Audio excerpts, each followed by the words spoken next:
if you want to achieve your dreams, whatever those dreams are, you're going to have to crawl through disappointing some people. And that includes disappointing yourself. And that's a fact. There is no way around that. How you handle that with humility, vulnerability, and courage is going to make the difference. Well, and I think the thing that I've really been learning recently is there's a big difference between a lack of communication or a lack of delivery disappointing someone and then your character disappointing someone. I can deal with the first two.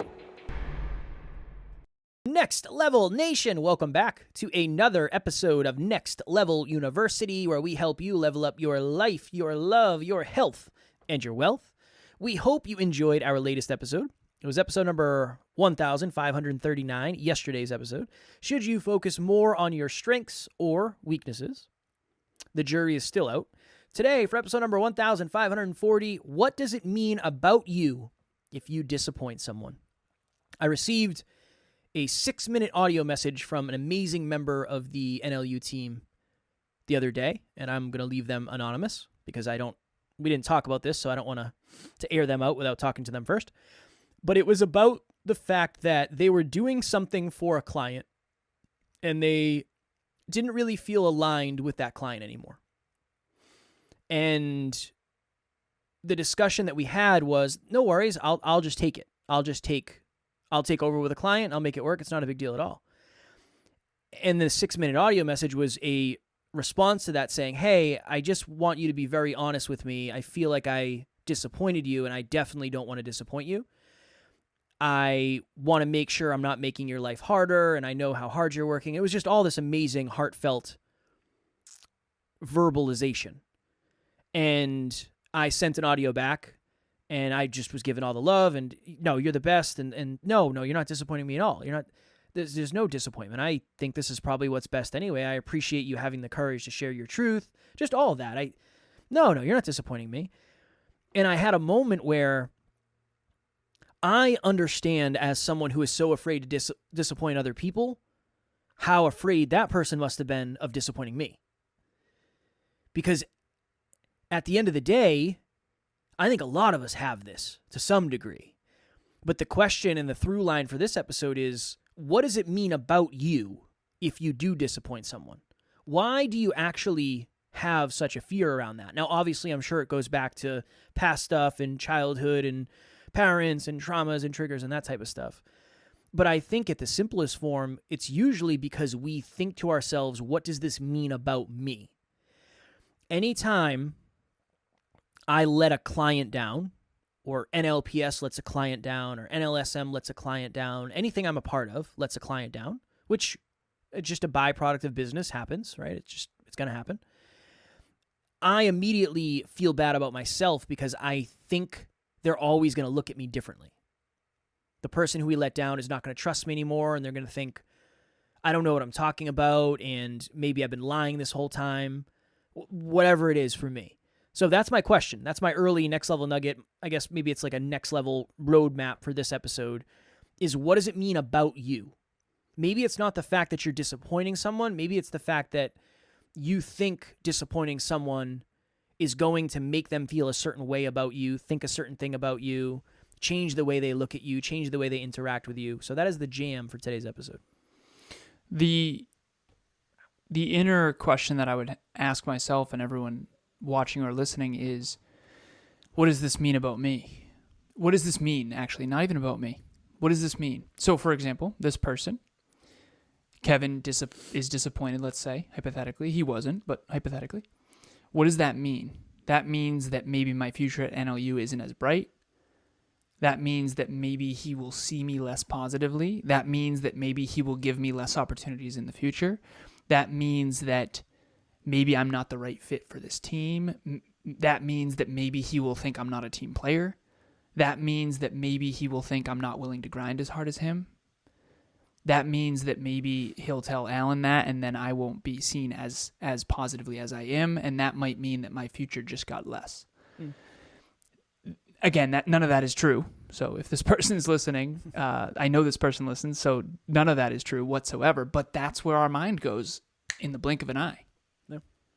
And, Kev, when you've disappointed employers in the past. I'm sure you were like, what does this mean? Does this mean I'm going to get fired? You talk about the story where you basically wasted like $3,000 or something like that. Oh, yeah. Can you please tell that story? Yeah, we were doing a job in Stockbridge, Massachusetts, which is like Western Massachusetts. My goodness, Western These Massachusetts. are my favorite stories. Super beautiful place.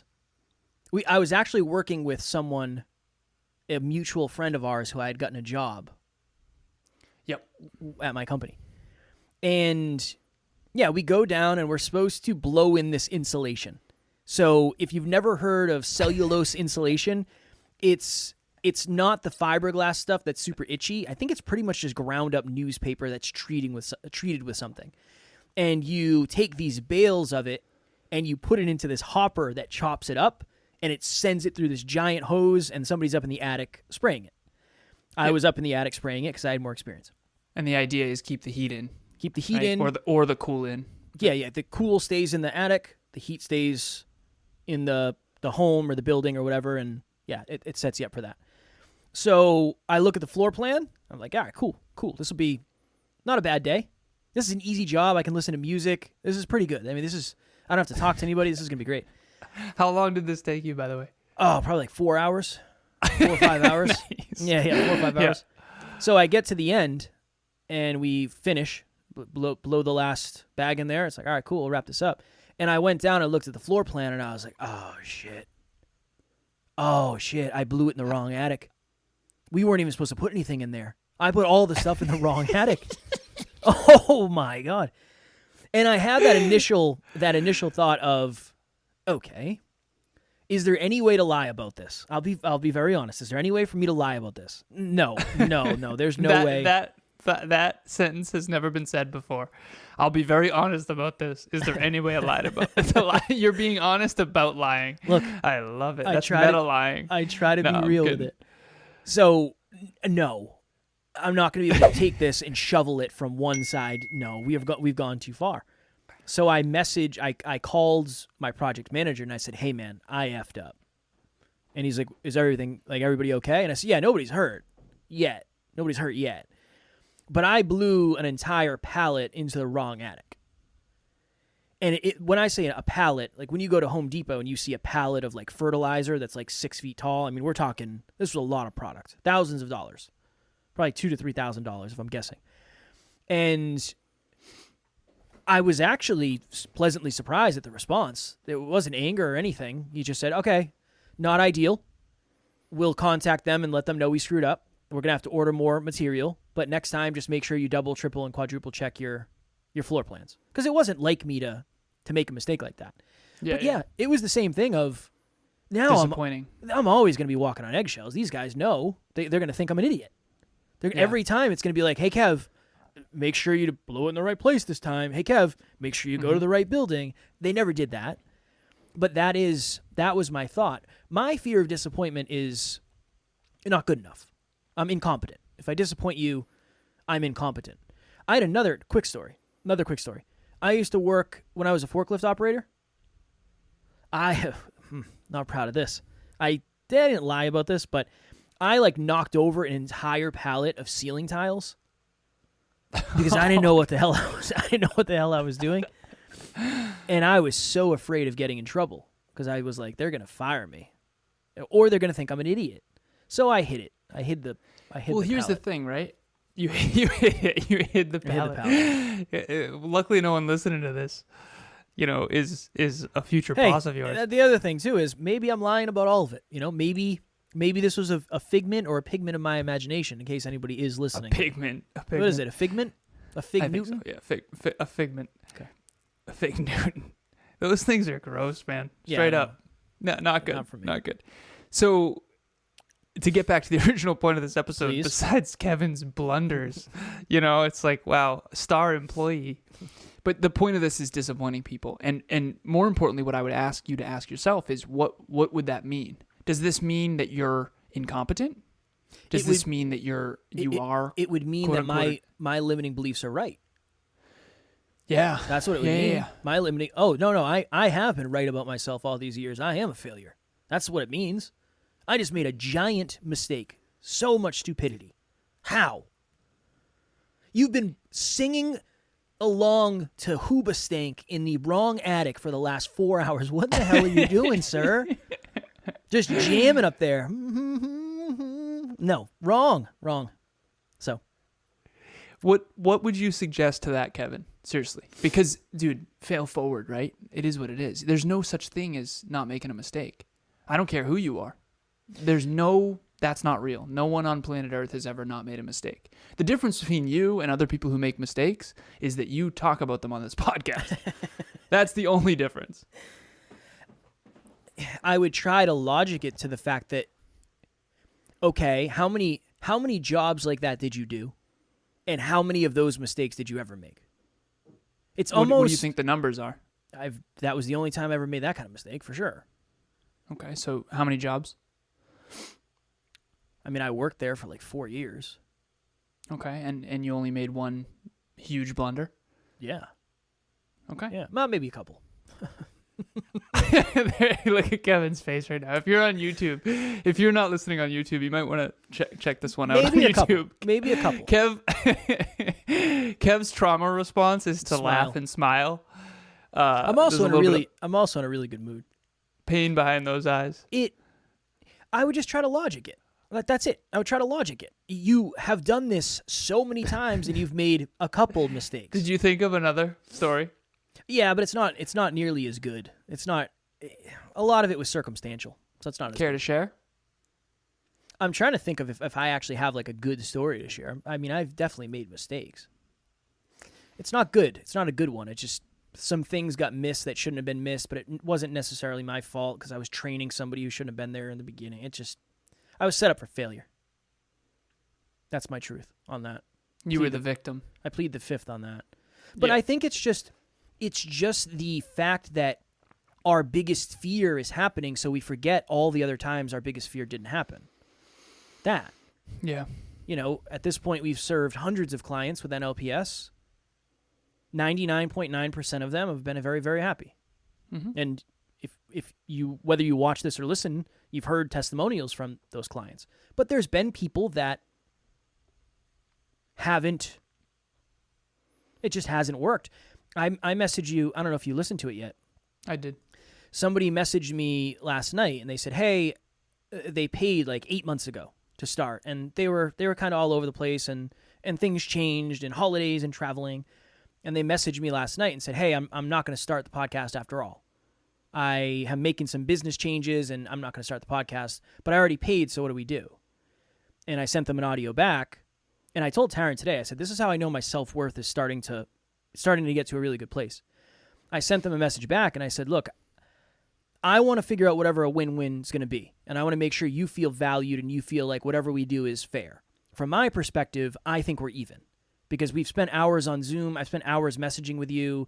My coaching rate is this. I would say we're paid. What do you think?"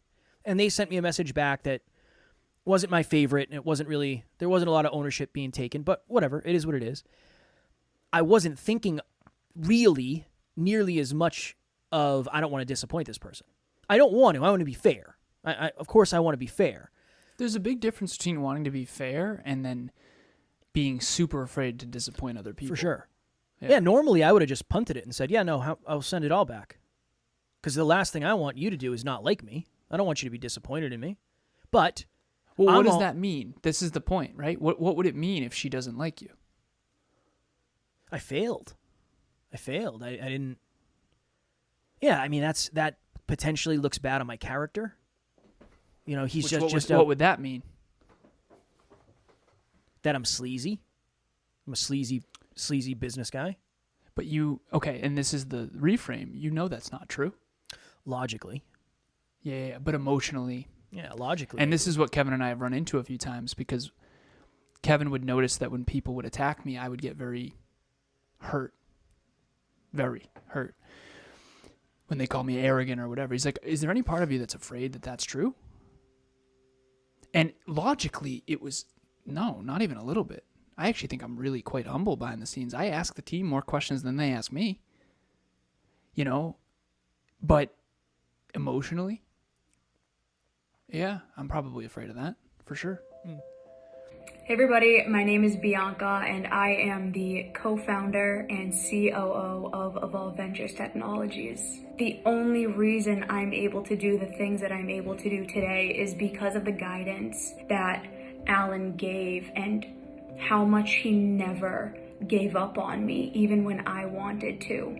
If you are looking for a coach, if you're looking for a mentor, there is no one better than Alan. There's nobody who's done more research. There's nobody who's put in more effort than him. He will go above and beyond to make sure that you become everything you've ever dreamed of. And I'm the proof. Alan, you changed my life, and I will forever be grateful for you. And I think deep underneath it, it's whatever your deepest fear is. Some people it's being alone. Some people it's not mattering. Some people it's being unlovable. Some people it's being broke. Some people it's being useless. That's a big one. One of our team members has that as their core of, if I'm not useful, then I'm not valuable. And if I'm not attractive, then I'm not worthy. Like all these little things, these narratives that we have in our heads. And all of this comes from when we were a kid. It's called scripting in psychology. When you're a kid, you just assign meanings to things that makes no sense. So, for example, I cheated on a spelling test. I used to cheat on my spelling tests in Mr. Smith's class back in the day. Kiki and I'm not proud of this, genuinely. I'm really not. But Kiki and I would have, a little cheat sheet in our pocket. And I remember one time, it was brutal. I think I've told you this story before, Kev. I didn't make my cheat sheet the night before. So we're taking the goddamn test. And you know how in a vocab test. And I don't have the words. Malign was the word. Malign. Oh, yeah. MALIGN. And I didn't do my damn cheat sheet the night before. We were up late playing Twisted Metal. Great game. Twisted Metal 3. Ooh, classic PlayStation. Didn't do it. So him and I are sitting there going, we are screwed, right? And I want to get straight A's in high school. I have never gotten a B except once. 89. And Kiki and I are sitting there like, we are screwed. So you know how they give you the word and you're supposed to define it, but then they give you the word in a sentence to provide context. Yeah. So Mr. Smith gives the word in context, and he said, went fishing last weekend. My line broke. And I was like, that is useless information, sir. He was out there. Mr. Smith He was out there. He was out there. That is the type of thing he would say. But why? What was the point of that? Does that mean I'm a horrible person because I cheated on a vocab test in high school? Definitely. Okay, if that's the case, right? Now, you can take it too far and say, oh, that doesn't reflect anything on my character. No. It says something. It says something about my morals. It says something about my ethics. It says something about my character. It does. But that doesn't mean I'm an awful human being. And so you gotta take back control of your own self-meanings. You gotta take back control of what these things mean. And I also wanted to tell that story because I think it's hilarious. What does malign mean? Is it? I feel like it's got to be. Is it like it's malignant? benign? I think so malignant. It's if a tumor is malignant, it's cancerous type of thing. Yeah, I think. Yeah. I think malign. Yeah, but instead he just said some sentence that has nothing to do with it, man. Well, you were in trouble there. Context clues. I did not get that correct. Context clues. There was no clues in that, but it was hilarious. Well, it's been a really good story time for you and I. Yeah, it has. In this episode. You have any next level nuggets or? Yeah, I think it hurts more because if it's your deepest fear, you're gonna remember it more. I'll remember the people I disappointed more than the people that I overserved, probably forever. But I also think that's a superpower. I really do, if you can contain it. Yeah. If you can use it in an empowering way. So, for example, you don't want to disappoint clients. That's a good thing. Definitely. But if you disappoint a client, here's where it becomes a negative thing. When you stop going to get clients because you're so afraid to disappoint. You see what I mean? Yeah. These things, life is not so easy in the sense that whatever it is that if you're afraid to disappoint someone, that's good if it helps you show up on time, or it helps you go to the gym when you promise your spouse you're going to be there. But it's not good if you never commit to anything because you're so afraid to disappoint people. Yeah. I commit to a lot of things, and I am disappointing people constantly. But I'm also adding more value to people than I've ever added value. I was late. I mean, I had 7 or 8 back-to-backs today, and I was late to at least 4 of those because they were back-to-back. No bathroom breaks. It was really challenging for me. But I still showed up and over-delivered, I think, on every meeting today, which was not the case yesterday. Because yesterday I took a heavy L in the afternoon. I had to reschedule some stuff. But at the end of the day, I think a lot of people, out of their fears, they're not shooting high because they're so afraid of that exile being poked, that fear being poked. If you're afraid to disappoint people, you should never start a business because you're just going to disappoint people regularly. That's been a tough awareness. That's been a tough awareness to the point where, I don't know if I said this on the podcast, after I had a rough week a couple of weeks ago, and I went and looked at to find an IFS therapist that week, because I remember thinking, I don't ever want to lose the paranoia, the productive paranoia around disappointing people, but I can't let it take me off the rails for an entire day. Yeah, especially since as you grow, I don't mean to interrupt you, Kev, but when I know you grows, I mean, think about it. You're impacting dozens, hundreds, thousands of people a day now. How many of those people might you disappoint? I don't even want to think about it. Well, dude, I know. when it's millions, I know. if Kevin is afraid to disappoint the thousands now, what are the chances he's going to shoot for the millions? It's fair. And so you're going to have to, I do believe this to be true. This is my next level nugget. Last thing I'll say, I promise. If you want to achieve your dreams, whatever those dreams are, you're going to have to crawl through disappointing some people. And that includes disappointing yourself. And that's a fact. There is no way around that. How you handle that with humility, vulnerability, and courage is going to make the difference. Well, and I think the thing that I've really been learning recently is there's a big difference between a lack of communication or a lack of delivery disappointing someone, and then your character disappointing someone. I can deal with the first two, but that's been a very powerful thing recently. Is if things have come up, it's gone better than I expected at the end because I try to go in with the most positive character I can. I try not to let the fear of disappointing other people change the character. So that would be my next level. Can you give us an example of each real quick? Like, what would be a character disappoint versus a, business disappoint? I mean, if someone felt like I just took their money and didn't give them anything, I just took advantage of them financially. That would be like a character thing for me. So, what do you think of the review we got saying we take advantage of people? I mean, for me, this is important.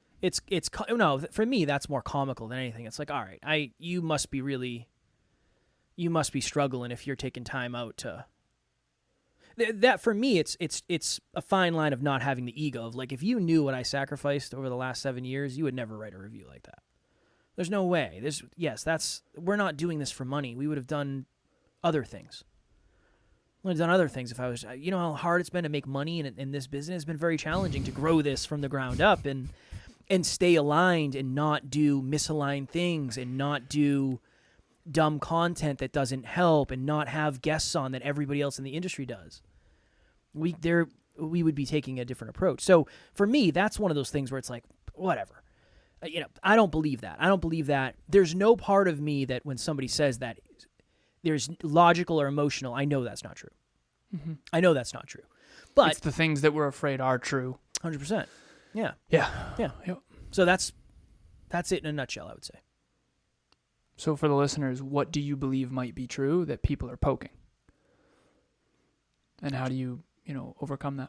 just like our insecurities, we're insecure about stuff that we're super afraid that other people are going to notice. Me being short, I mean, that's kind of unavoidable, right? Unless you've never seen me in person, you might not know.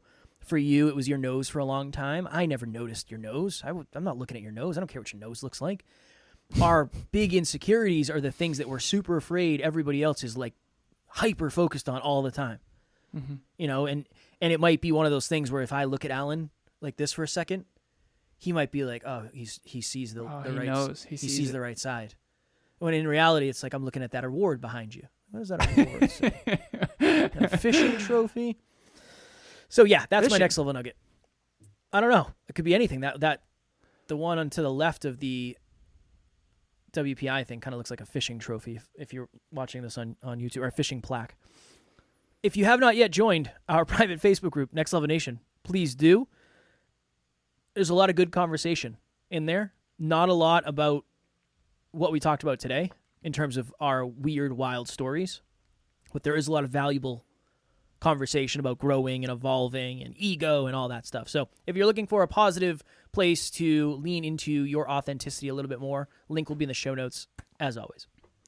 So, as you know, if you've been listening to last week's episodes and this week's, we have Next Level Hope Foundation event coming up December 10th. What's been really cool at NLU is how generous our community is. It's unbelievable. We put up the GoFundMe. We put the first $500 down to match to 500. We already hit our goal. So thank you so much. Thank you so much. Thank you so much. When we hit our goal, I messaged Kev and I talked about how fascinating it is how our community is so generous, but sometimes I think they're generous with others more than they are with themselves.